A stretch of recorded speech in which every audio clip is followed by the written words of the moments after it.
Welcome back to the Manager Podcast, the show where we explore the unseen skills that actually build power, leadership, and lasting impact. Today's conversation is something I believe will become the most valuable currency of the future: intentional relationships.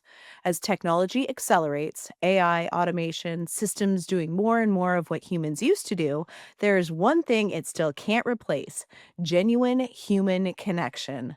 My guest today is someone who embodies this better than anyone I know: Scott MacGregor, founder of the Outlier Project. Scott and I were introduced by my friend Lindsay Dowd, and just over a few months ago, I've witnessed something remarkable. The way Scott builds relationships, not fast and transactional, but slow, steady, and deeply intentional.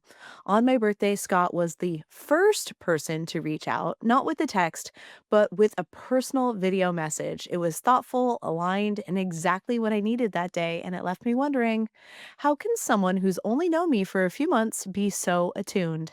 Today, we're digging into that: the soft skills, the systems behind care, the art of connection. Because Scott isn't just a founder, he's a connector, a people whisperer, and a living example of what leadership looks like in a relationship driven future. Hi, Scott. I'm so glad to have you on the show.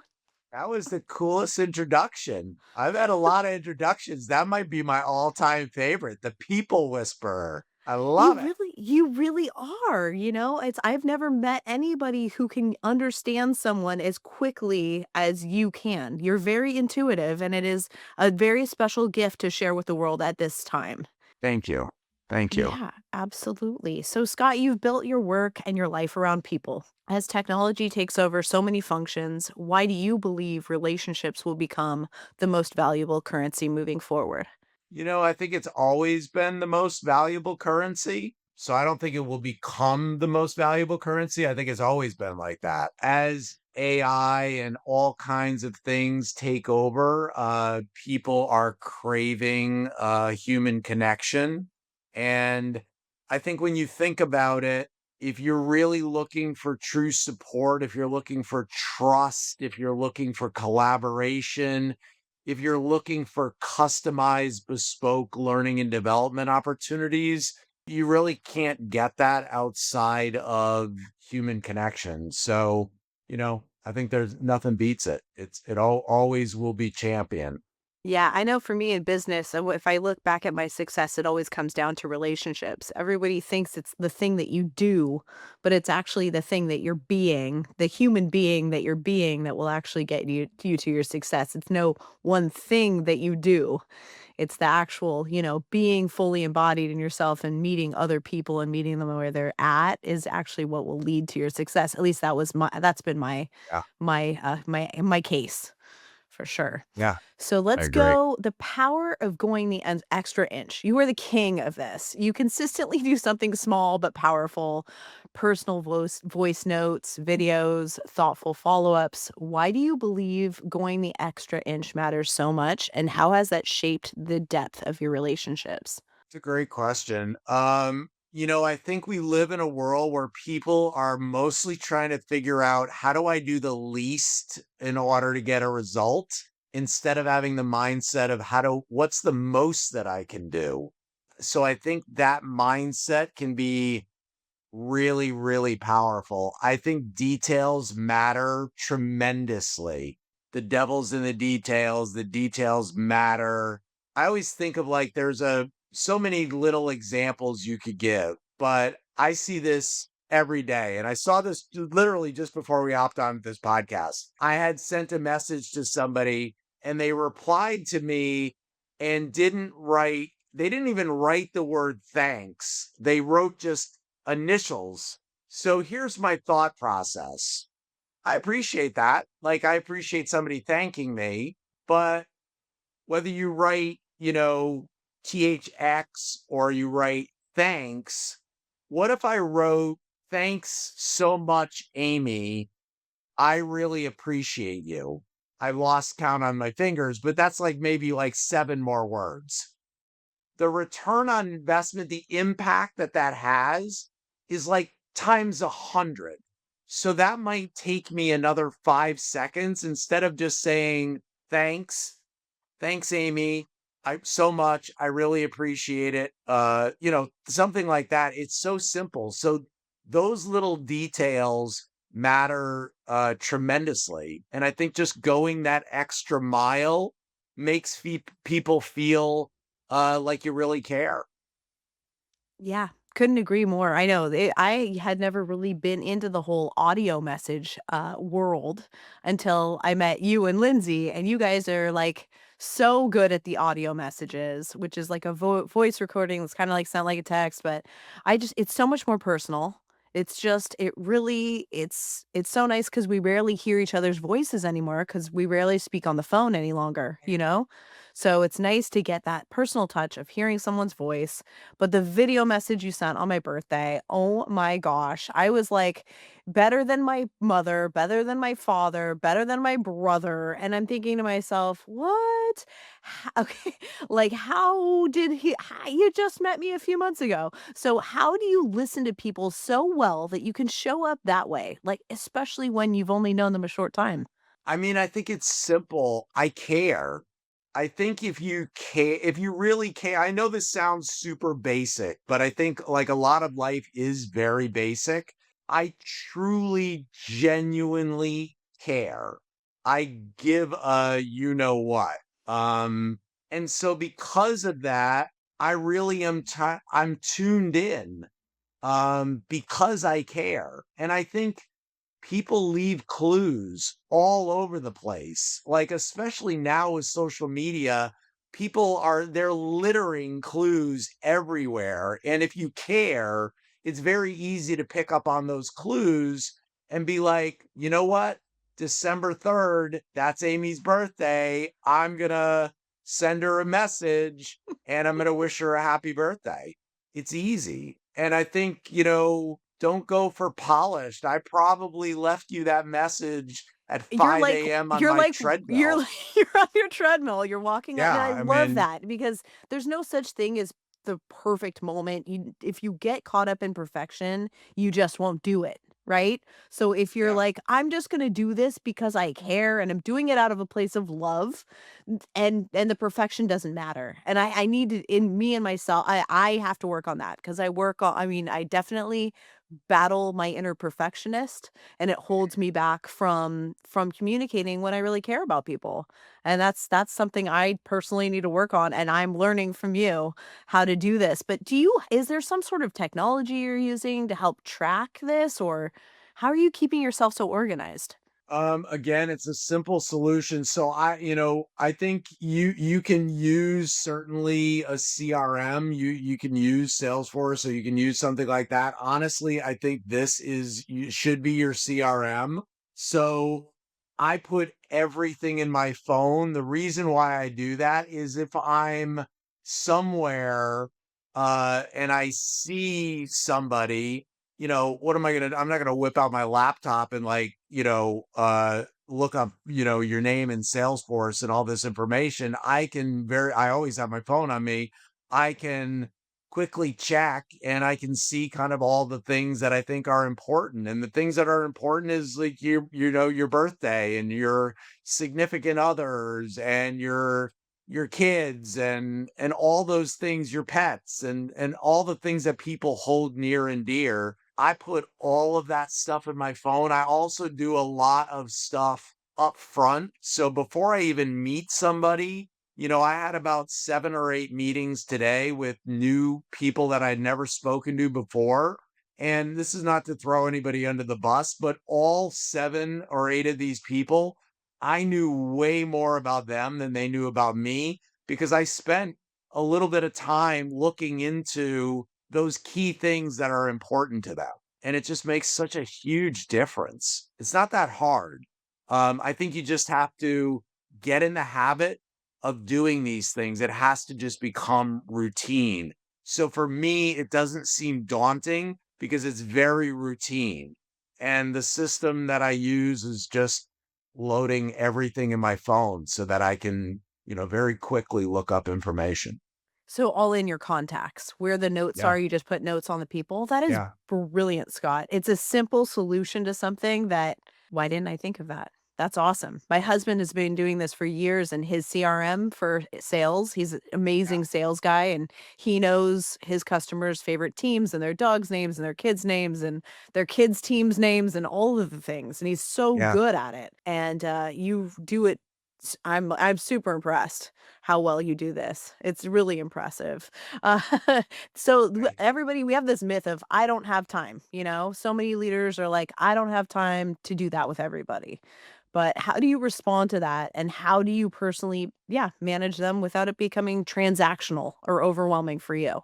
Yeah, another great question. I mean, for me, I've been in a leadership role since probably my mid-20s, and I've always realized that my success or failure was going to be predicated on my relationships with other people, and certainly the people that reported to me. So I don't think you can't I don't know how to I'm gonna say this wrong. You can't not have time to not have time. Like, you have to have time. It's the most important thing you could possibly do is be an effective communicator and let people feel seen and heard. You can't possibly not have time for that. I mean, I'm a big believer in the concept of people over everything.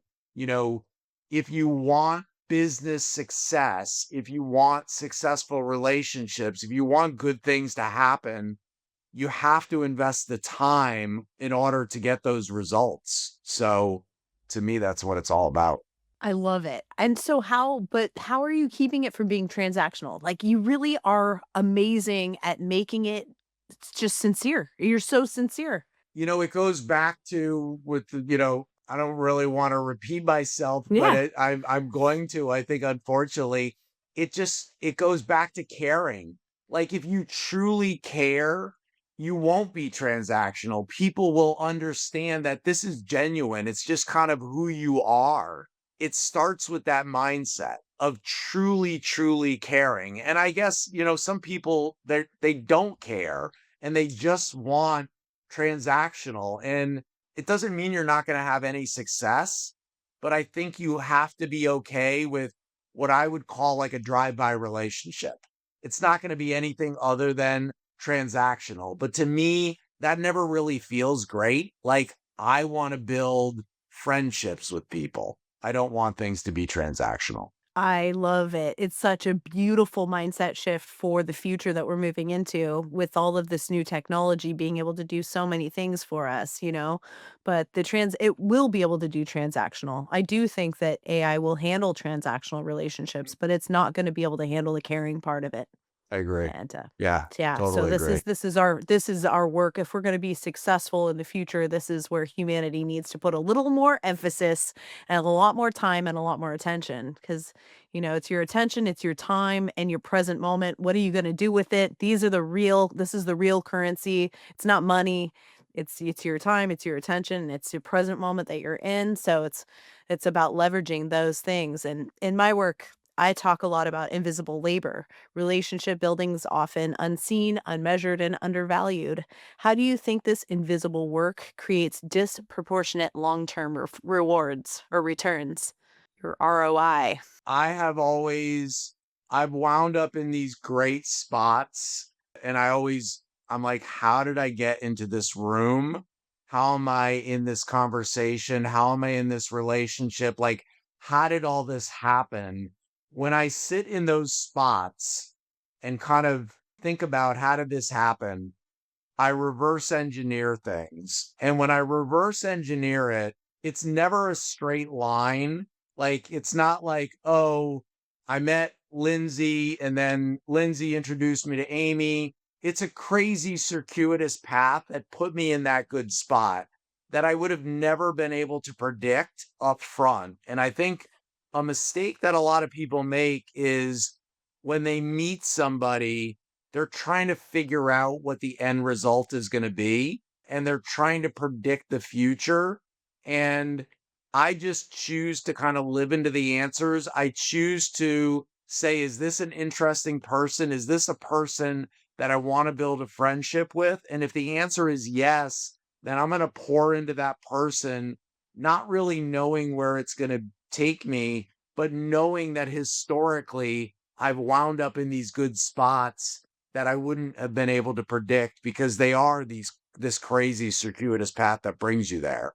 I don't think you can predict these things. You just have to pour into people and know that good things are going to happen. I love it, Scott. You do that. You definitely do. You're amazing. So I have to ask, how do you keep all this organized? The people, the details, the timing without losing your authenticity, without the heart behind it? Because you're running a community too. You've got a Yeah. community. The Outlier Project is what, like 800 people now? Yeah. Yep. Yeah. Again, I use my phone as like my CRM. So I've always got that stuff. I do care. And when I care about something, this is the interesting part of caring. When you care, you remember stuff. When you don't care, you forget. So, I mean, this happens to me all the time. There are moments where I truly don't care about something and I very quickly forget these things. But when I do care, it sticks with me. It sticks in my brain. So part of it is just like we all have this supercomputer between our ears, and leveraging that is easy when you truly do care. I try very, very hard never to be transactional. I want everything to feel authentic and real and true to who I am. And I think hopefully that comes across in my communication and the relationships that are built because of it. Oh, I would say it does for sure, Scott. It's actually super impressive to see how you do these things. So being a people whisperer, I just think you are a total people whisperer. If someone listening wants to become a better connector, not louder, not more performative, but more attuned, what's the first shift they need to make? Great question. It's mindset. So I think a lot of people focus on the tactical, practical things that they could do. Like, what can I do to build a relationship? But if you don't have your mindset right, if you don't understand why am I doing this? So I am very much against the word networking. Like I don't like networking. Networking to me just it screams transactional. And so I'm not trying to build my network. I am trying to build friendships. And I think just when you think about that from a mindset standpoint, like I'm not trying to build a network to get to a business objective. I'm trying to build a friendship that will enrich my life, and how that will manifest itself. I have no idea and I don't really care. I just know good things are going to happen. It always starts with kind of that mindset that you have. So I would say ditch the network and focus on just building true friendship. So we all know how to build a friendship, but somehow we got into a business context and we became these like business card swapping network machines, and it just really doesn't produce great results. Oh, I couldn't agree with you more, especially in the women's in business world, the networking, there's so many networking events. There are so many organizations, and it is very transactional. And it's very nice when you meet people that actually just want to be your friend. Yeah. So nice to meet the actual friends. I have one friend who texts me every Monday. And so actually, she texts me every Sunday, and it's always, wishing me a really nice week ahead. And it's just such a nice little thoughtful touch thing that she does every week, and it's those little things. It's those little things that just make you feel seen. It makes you feel remembered, and Mhm. it's the slow and steady, and it's the long term, and you're so good at this. You take a very long view approach to relationships in a world that's obsessed with speed and scale, and right now it's like, "Oh my gosh, how many followers do I have on social media?" and all this stuff, but why does slow and steady still win the race? I'm not a genius, but look at what Warren Buffett does on the investment side. Like, he's not looking for short-term gains. When you look at successful organizations, even if they are beholden to Wall Street or VC backed, they are really making long-term bets. You see that in world-class athletes, what they're investing time after time, like the consistency over time to get a result down the road, like we all know that that's how things work. It's the same thing with relationships. It takes time and effort, but when you put that time and effort in to relationships, you get those Buffett results. Like you get that massive return on investment. In order to build real relationships, you have to build trust. Sometimes you can build trust very quickly because if you're just a very, like, you're a very genuine, authentic. I remember the first time we met, we instantly had trust because I just knew right away you are an open book. Like you are who you are. And that builds trust very, very quickly. With other people, like they're not quite like that. And it takes longer to build that trust and build those relationships. But it's always worth going slow to build that because the ROI is so enormous. So, don't listen to me, listen to Warren Buffett and people that are a lot smarter that understand that in order to get outsized returns, you've got to be willing to kind of pound the rock for a long, long time. And that works in investments, it works in athletics, it works in relationships. It's amazing. Well, I was reaching out to Jen Drummond to have her on the show, and she is training again. Speaking of that slow and steady, she is training again to break another Yeah, Guinness Book of World Record, and so she's going to be on my show in October because she has 7 children now. I know. Crazy. She's got you beat. She's It's got hard to me do. beat.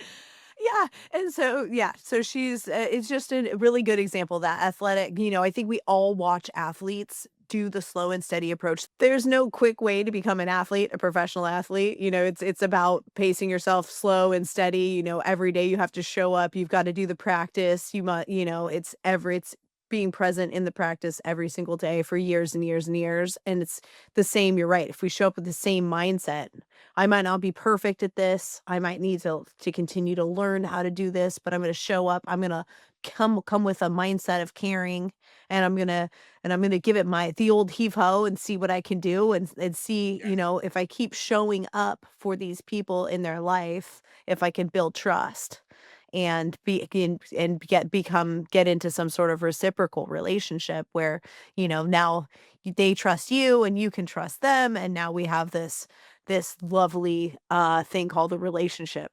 There's nothing better. To me, relationships are everything. So every day I go into the day excited about building new friendships. You can't have too many. And you're always going to have your core people who are like, your confidants, but you can have a legion of people that are your mutual fans of each other and supporters. And I'm certainly that for you. Everything you've done in your business with Tomahawk, what you've done with your books and the podcast is just, it's so inspiring. I absolutely love it. Oh, thanks, Scott. I feel the same way about you. And you've got the community growing, you've got the magazine going. How many issues are we on now with the magazine for Outlier? We're 8 issues in. We have 100,000 subscribers. So the magazine's doing really well and the community continues to grow. So yeah, having fun. It's next level. It's so fun to watch other people do big, cool things, legacy things, things that are beyond. Because at some point in your life, you get beyond the making money part of your life, and you're like, now how am I going to give back? How am I going to contribute to society in a positive way? I have the time now. I have the wisdom now, and I feel like you really jumped into it with this project that you're in now. Tell me It's about this it's all about project. it. Yeah, it's all about impact. Yeah. At the end of the day, are people going to care about the companies that I built? Probably not. Are they going to care about books I wrote? Probably not. Awards? No. House I live in, car I drive, all those things that people typically note you for. Like no one at the end of the day is going to care about that. The impact that I make, people are going to care about that. They won't care about it forever, but they will care about it. And so that's what I think about. It's all about impact over income. Income, there's nothing wrong with making money. And I want to make, a whole bunch of money. I've always been motivated to be successful monetarily because it does allow you to do things that you can't do otherwise. But, impact in people's lives is what makes me jump out of bed every day. Yeah, I love it. I know for me, I hit 45 and I went, "Wow, I'm gonna get old and I'm gonna die. What am I gonna leave behind for my kids and my grandkids? What kind of impact am I gonna have on the world? What am I gonna do with the rest of my time here?" And then it really became clear to me that this was what I really needed to do. I needed to use my voice and my stories and my wisdom and the personality that God gave me and just go for it and put it out there so that other people can learn and hopefully give them some hope that anything is possible for them too, that all you have to do is believe in yourself and that, it's possible. But first you got to believe in you. You're the first one. You gotta have a dream. You gotta imagine a future for 100%. yourself and believe that you're worth it. And then, life will follow you. It will follow you. It will follow your mind. The things will materialize and manifest for you if you can do that for yourself. But you've done such a good job with that. What's next for you? What's next in this project? I'm not looking to grow the biggest community out there. As a matter of fact, we'll probably stop taking new members at, I don't know exactly what the number will be, probably like maybe 1,100, 1,200 members. We're at about 750, 800 right now. The reason for that is I have a little bit of a paranoia. I have a paranoia because I've seen this play a million times in my life where really good things grow because they're good. I mean, it makes perfect sense and they continue to grow and then they kind of hit a plateau. They very rarely fall off a cliff, but what I've seen is that very slowly they become a watered down version of what made them great. And when you're in this trajectory, you're consciously trading impact for income. You're saying, I care more about the income than I care about the impact. To me, a watered down version of the Outlier Project or anything else that I'm passionate about isn't worth it. And I think it's always sad when you see these things that at one point were great and then they just pushed for too much revenue or too much scale and they're not really what they used to be. Like when I walk into a Starbucks now, I don't get the same feeling that I got 15 years ago. It's Mhm. different. Um, It's and true. there's so Sometimes. many other examples. So I'm Yeah, not scale can steal the soul a little bit of the original 100%. I love essence. that. Yeah. Yeah, That's a yeah. good one. I'm going to steal that. Um, yeah, so I'm just excited about bringing amazing people into the Outlier Project, giving people amazing experiences. We've got some huge announcements coming up that I'm really, really excited about. Some new stuff for our members. And we've got some amazing people coming up. Two people that you'll love, Gabby Reese and Laird Hamilton, Oh are coming up. my gosh! No So I'm way, excited fantastic, I to love chat it up them. with them. That's And they're also amazing. going to be featured on the cover of our summer issue. So I'm I love excited. Laird. I met him, in Kauai, last summer, last time I was there, yeah, and he's freaking awesome. He's Power amazing. couple. You Yeah, talk about a power couple. They're amazing. they're Amazing. just So yeah, next I'm level. excited. They're so cool. They're perfect for the Outlier Project. They are truly outliers. They Yeah. are, and in fact, I mentioned my conversation that I had with Laird in my new book.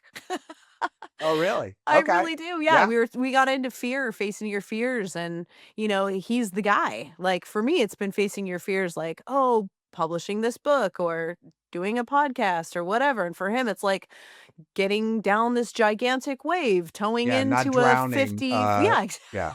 holding your breath for more than 8 minutes, and he really faces these physical fears that are so amazing. Then like he said, everything seems impossible until it's possible. Yeah. Yeah, Yeah. it's wild. Yeah, he's fabulous. But tell me about Nicaragua too. We leave next week for Nicaragua. This is our third humanity expedition to Nicaragua.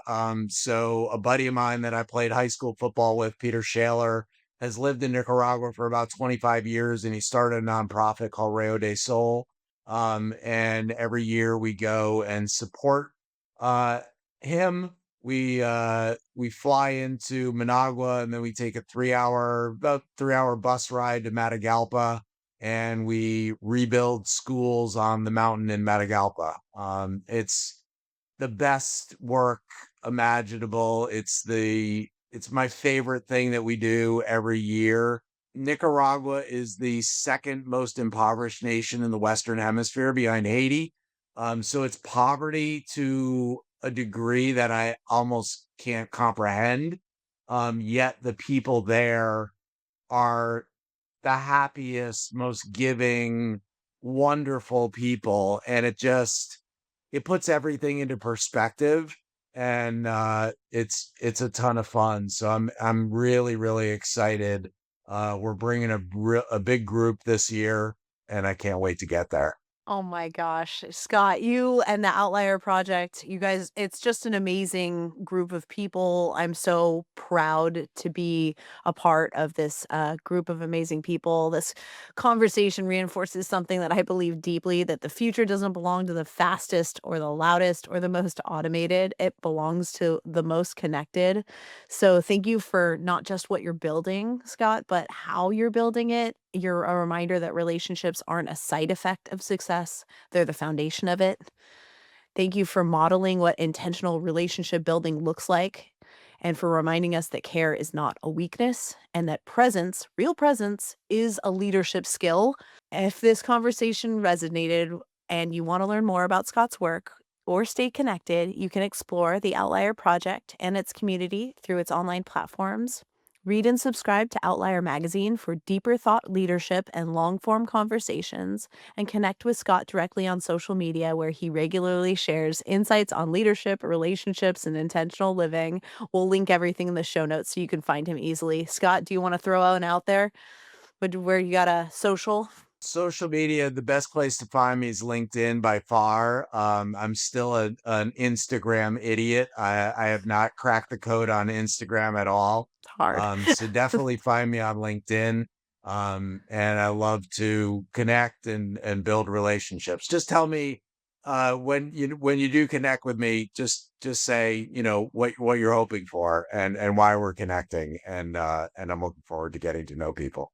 Amazing. To everyone listening, the message here is simple but powerful. The extra inch matters. The voice note matters. The video message matters, because in a world where so much is automated, being human will be the advantage. Until next time, I'm Aimee Rickabus, and this is the Manager Podcast.